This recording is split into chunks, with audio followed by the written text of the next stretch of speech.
നമ്മുടെ ജീവിതം മുന്നോട്ട് നയിക്കേണ്ട ഒരു കേന്ദ്രം എന്താണ്? അത് നമ്മുടെ ജീവിതത്തിൻ്റെ മൂല്യങ്ങളാണ്. നമ്മൾ സോഷ്യൽ മീഡിയയിൽ കിട്ടുന്ന നമുക്ക് കമൻറ്റുകളും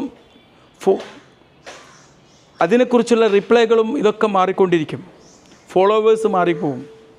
പക്ഷേ നിങ്ങളുടെ മൂല്യങ്ങൾ, സത്യസന്ധത, കരുണ, ധൈര്യം, അറിവ് നേടൽ, ഇവയൊക്കെ എന്നും നിങ്ങളുടെ മരണം വരെ ശാശ്വതമായി നിൽക്കുന്ന കാര്യങ്ങളാണ്.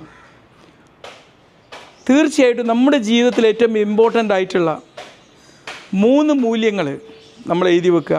അത് നമ്മുടെ ജീവിതത്തിൽ എങ്ങനെ സ്വാധീനിക്കുന്നു എന്നുള്ളത്, ഇപ്പോൾ സേവന പ്രവർത്തനമാണോ അതെങ്ങനെ സ്വാധീനിക്കുന്നു എന്നുള്ളത് ഒരു 3 കാര്യങ്ങൾ എഴുതി വെക്കുക. നമ്മൾ നോക്കട്ടെ, നമുക്ക് നമ്മുടെ ജീവിതത്തിന് അർത്ഥവും മൂല്യവും കൽപ്പിച്ചിട്ട് തന്നെ കാര്യമുള്ളൂ. അത്ര വലിയ നിസ്സാര കാര്യമൊന്നുമല്ല. ഒരു 10 കോടി രൂപ തന്നാലും നിങ്ങളൊരാളുടെ ജീവിതത്തിൻ്റെ വാല്യൂ ഒന്നും അതിനുണ്ടാവില്ല.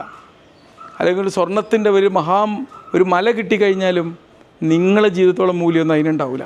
ഈ പ്രപഞ്ചം മുഴുവനും നിങ്ങൾക്ക് ബദലായി തരണമെന്ന് പറഞ്ഞാലും നിങ്ങളുടെ ജീവിതത്തിൻ്റെ മൂല്യമൊന്നും അതിനുണ്ടാവില്ല.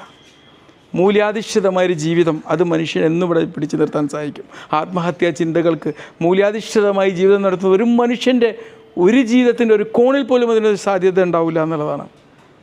മനസ്സിലായില്ലേ? ജീവിതത്തിൽ പ്രശ്നങ്ങൾ ഉണ്ടാവലോ പ്രശ്നങ്ങൾ കടന്നു വരലോ മൂല്യാധിഷ്ഠിതമായ വ്യക്തിക്ക് ഒരു കൂസലും ഉണ്ടാക്കില്ല എന്നുള്ളതാണ്. അപ്പോൾ നിങ്ങളുടെ മൂല്യങ്ങൾ കണ്ടെത്തുക. ഈ മൂല്യങ്ങൾ നിങ്ങളുടെ ജീവിതത്തിൽ എങ്ങനെ സ്വാധീനിക്കുന്നു എന്നുള്ളത് ഒന്ന് എഴുതി വെക്കുക. ഓക്കെ,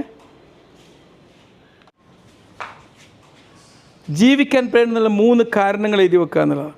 അത് നിങ്ങളെ ഒരടുത്ത സുഹൃത്തുമായിട്ട് ഷെയർ ചെയ്യുകയും ചെയ്യുക. ഓക്കെ, എന്തെങ്കിലും ഈ 7 ദിവസത്തെ ചാലഞ്ച് ഞാൻ 7 സൈക്കോളജിക്കലായിട്ടുള്ള തെറാപ്പിക്കൽ ബേസ്ഡ് ആയിട്ടാണ് ചെയ്തത്.